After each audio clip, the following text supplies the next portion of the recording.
le Seigneur Jésus a maudit le figuier, parce que ce n'était pas l'époque des figuiers, qu'est-ce que le Seigneur Jésus a fait? Il a dit que personne mange de ton fruit. À la première vue, il était toujours le même, la même chose. Rien n'a changé. Le lendemain, lorsqu'ils ont passé, ils ont vu que le figuier était sèche des racines. Et remplis d'étonnement, les disciples ont dit, Seigneur, regarde, le figuier a séché des racines. Et Jésus a dit cette parole-là. Si vous n'avez pas la Bible, vous pouvez lire sur les écrans. Jésus a dit, ayez foi en Dieu. Ayez foi en Dieu. Verset 23. Je vous l'ai dit en vérité. Pas nécessaire de dire en vérité, parce que tout ce qu'il dit est déjà la vérité. Il est la propre vérité. Mais pour renforcer le pouvoir de ce qu'il allait dire, comme que pour nous tirer l'attention, comme que pour nous dire, écoute bien, faites attention à moi, il a dit, je vous le dis en vérité, si quelqu'un, n'importe qui la personne, si quelqu'un dit à cette montagne, ôte-toi de là et jette-toi où? Dans la mer. Et s'il ne doute point, où? En son cœur. Le cœur est la fontaine des sentiments qui neutralise la foi. Quand la personne dit à la montagne, ôte-toi de là, jette-toi dans la mer, et elle ne doute point dans son cœur. Et cette phrase-là, c'est la phrase que j'aimerais que vous faites très, très attention. Le suivant du verset. Mais croire que ce qu'il dit arrive. Croire que ce qu'il dit arrive. Alors, il faut dire, il faut parler. Qu'est-ce qui va arriver? C'est clair ou c'est pas clair? C'est clair ou c'est pas clair, messieurs, dames? Il faut dire, il faut parler. Ayez, avoir meilleur courage pour parler à la montagne. Ôte-toi, jette-toi dans la mer, disparais de cet endroit. Et ne doutez pas dans le cœur. Mais crois que ce qu'il dit arrive. Il le verra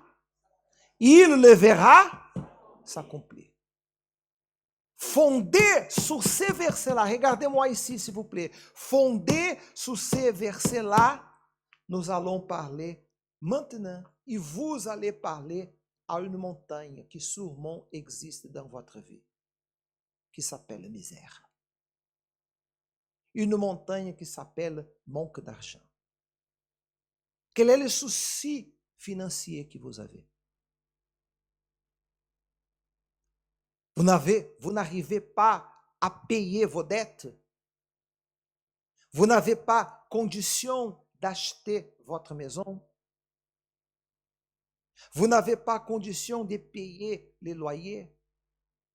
Vous n'avez pas condition économique d'acheter la voiture. Votre business, votre magasin, votre entreprise, elle est bloquée.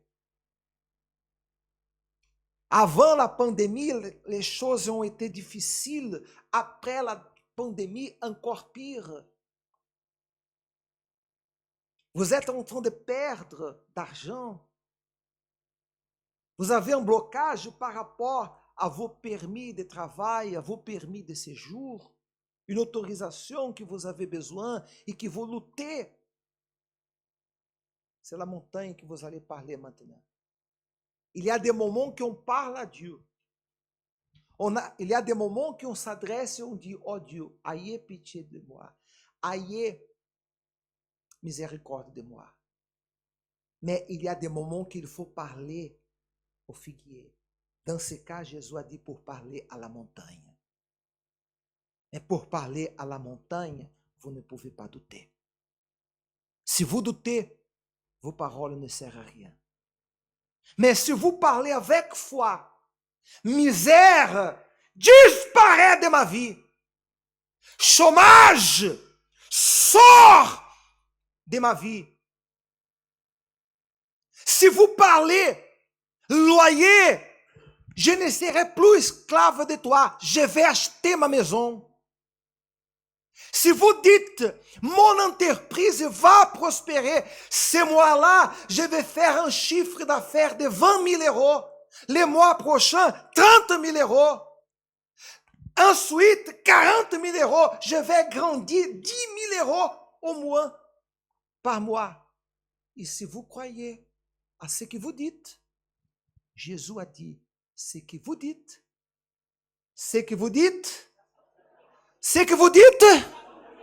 vous allez voir accomplir. Votre vie est le résultat de ce que vous dites. Si vous êtes quelqu'un qui dit, je ne peux pas, c'est difficile, c'est compliqué, non, est-ce qu'ils m'ont fait un mal, vous serez toujours esclave de ce mal. Mais si vous confessez, désormais aujourd'hui, misère n'existe plus dans ma vie. Comme j'ai dit à la dame, maintenant vous allez dire, j'avais des maladies, désormais aujourd'hui je n'ai plus. Votre vie est le résultat de ce que vous dites. Et nous allons prophétiser votre prospérité maintenant. Vous allez dire qu'est-ce que vous allez voir s'accomplir dans votre vie.